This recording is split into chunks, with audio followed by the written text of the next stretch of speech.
Hello, and welcome to another edition of Tech Tuesday presented by Delta Media Group, where if we had a magic ticket that would draw us into the movie we're watching, I feel like we'd go with a nice comedy instead of an action movie. So action movies can just have too much going on, you know? Need to relax these days. So today, we are going to take a look at the listing profile pages in the DeltaNET. I believe this is a page that we went over relatively recently, but we have added a fair amount of functionality to it, so I wanted to make sure that we got a new video made where we kind of go over all the new bits and pieces involved with these pages. So first off, in order to get to them, I'm going to go down to Listings, and we'll just expand that menu, and I can click on Manage My Listings. Now if you're in DeltaNet 5, you can get to this page by clicking on Listings, and there'll be a link under here that says Active Listings. That'll take you to this same page. Or you can shortcut directly to the profile page for a listing by just typing in its address or MLS ID up here in the search box. So we can see one of the listings here is this 867 South Boulevard. If I were to click on this MLS ID, it would take me into the profile page.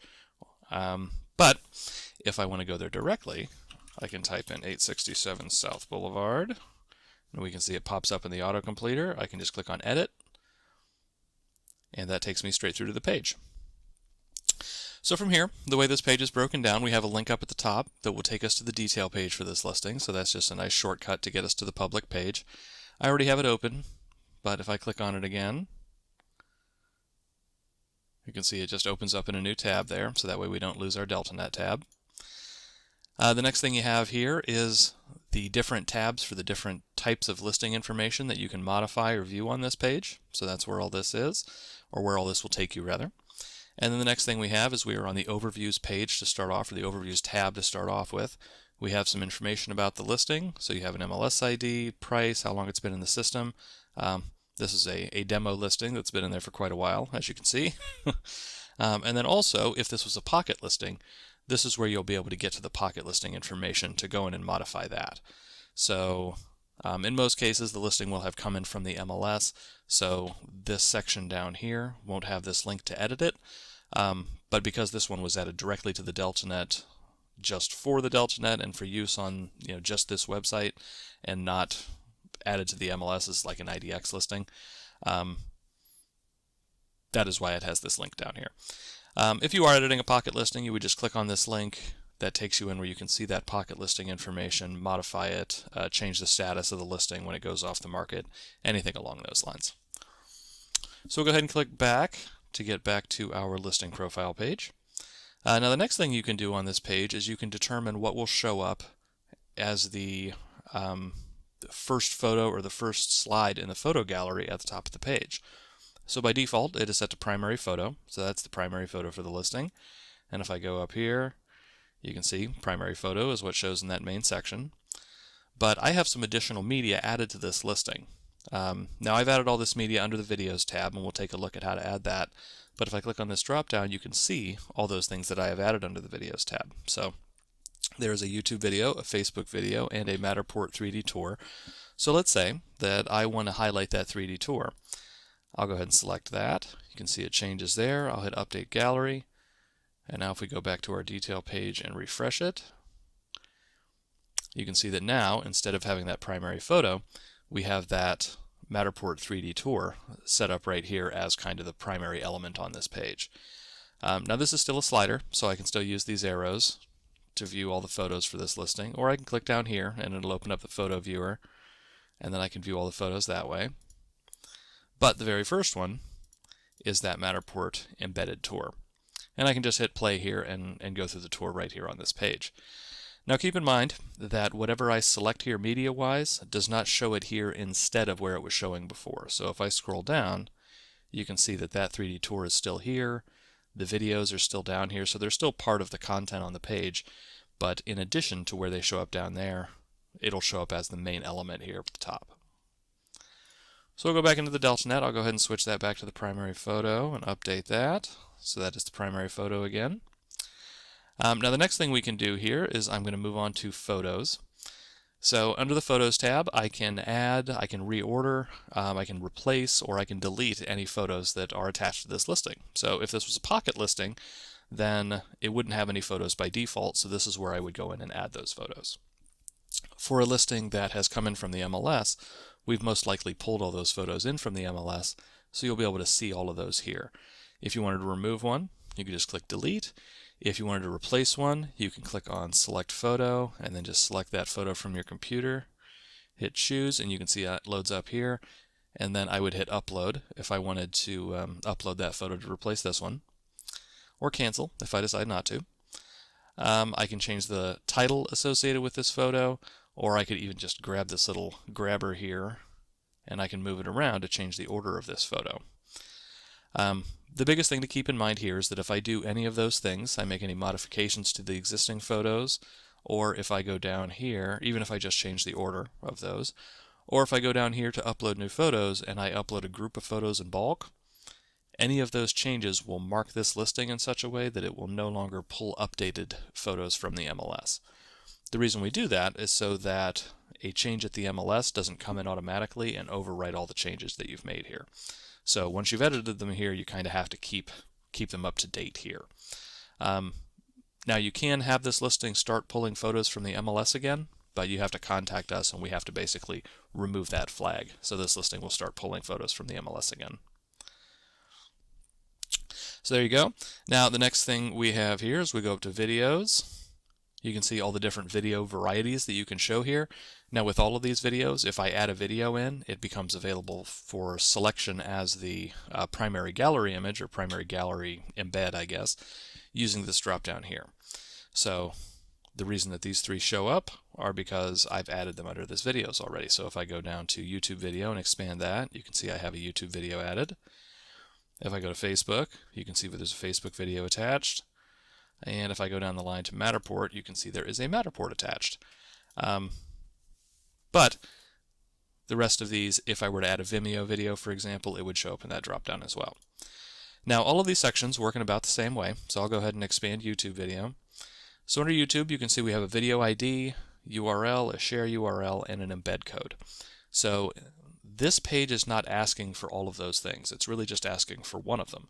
So if you have a YouTube video for this listing, the idea would be that you go to YouTube, you get the URL on that page, copy it, and then paste it in here. And then when you hit update video, the system fills in these other fields automatically. So you only need to paste in one of these things, and then when you save it, the system fills in the rest, and then it knows where to find the video.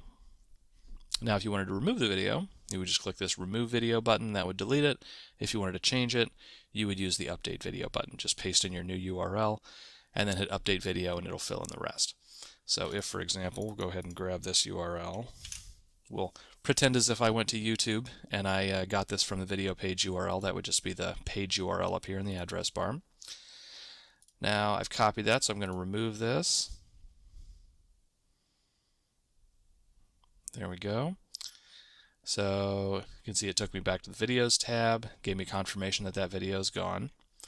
So I'll go ahead and switch over to photos, back to video. We'll refresh this page just to kind of go in clean. So we'll go back to manage listings, click on our MLS ID.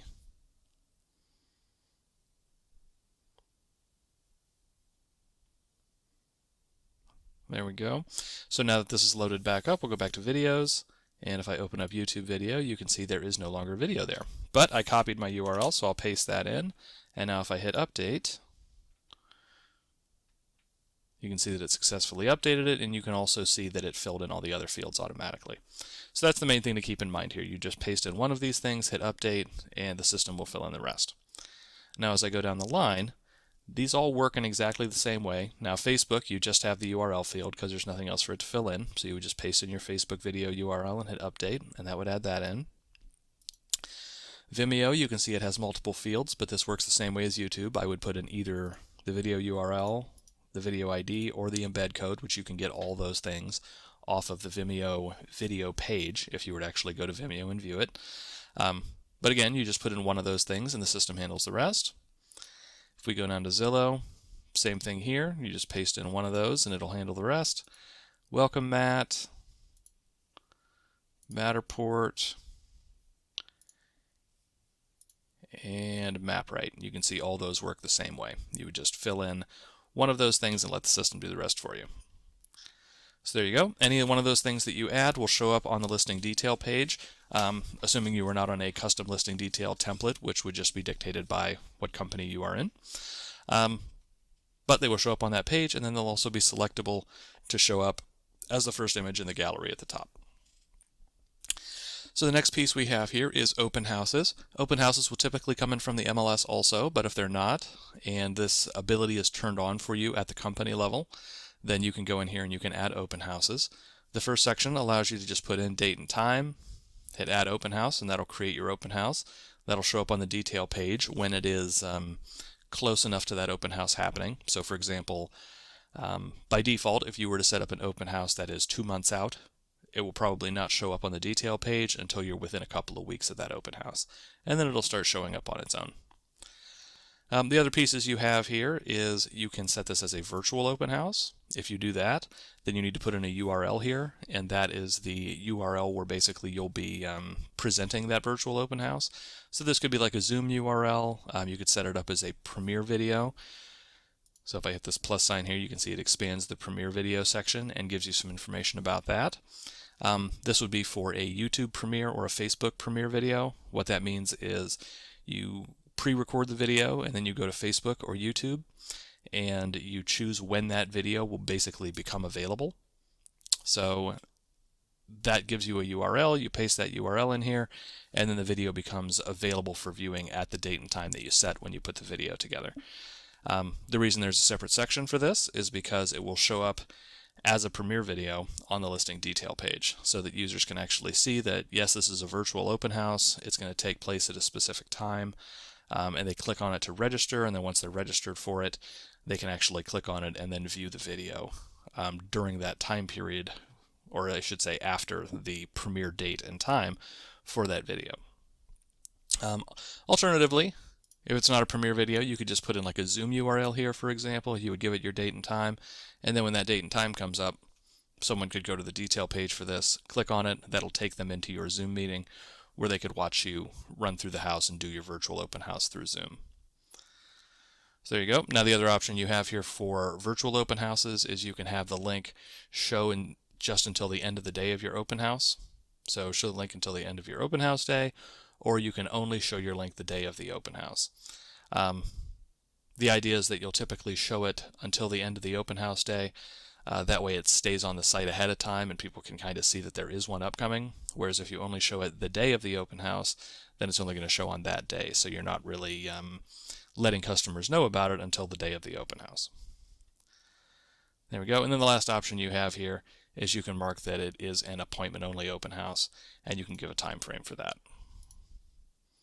Once you have all your options filled out, you just click Add Open House, and that adds it to the system, and then it starts showing up on the detail page based on your settings. Now the next thing you have here is the Open House Availability System. So what this will allow you to do, and we have videos that are more specific to these individual features, so don't worry that I'm going a little quick on some of these. But the set open house availability, what this allows you to do is define a day or a weekend where this property is available for someone to host an open house. That'll then show up for other agents so that all the other agents within your company can see that this property is available for an open house that day. And if they want to host it, they can essentially put through a request to you saying that they want to host an open house on whatever days you've set for it to be available. That information will show up down here, and then you can either approve or deny the agent that has asked to host an open house during that date. So it's a nice, easy way that you can convey to all the other agents in the company that a listing is ready, someone can go there and someone can host an open house, and just let the agents go in, or the other agents go in and accept if they want to host it during that time. Now the next piece we have here, if we go over to vTours, this is where you can define a primary and secondary virtual tour. This doesn't show up embedded like the videos do, so it won't show up as an embedded piece here or down here. Instead, it just shows up here at the top. You have a link here to virtual tour. If I were to click that button, that would show me the virtual tour setup for this listing. So you can set up 2 of those through this vTour page. Now also, if you have the ability to enter unbranded virtual tours at your MLS, the system can often pull those in and will populate this setting or this field automatically, so you don't have to go in here and add it manually. However, if you do have one you add after the fact, or maybe you have a branded one that you didn't add to the MLS that you want to show on your website, you can go in and add it here. You don't need to select a vendor. All you would really have to do is paste in the URL and hit update, and then it'll put that virtual tour link on the detail page just like so, and when you click on it, it'll open up that virtual tour in a new window. Now the next piece we have here is at the company level. If the Builder and Community system is turned on, you'll have this Builder and Community tab, and what this allows you to do is associate this listing with a specific builder and or a specific community. These are builders and communities that have been built out through this platform. So again, if it's turned on and the company has gone in and configured it, you could select a builder and you could click here and select a community and then hit save, and then on that builder and community page on the company site, this listing will be one that appears.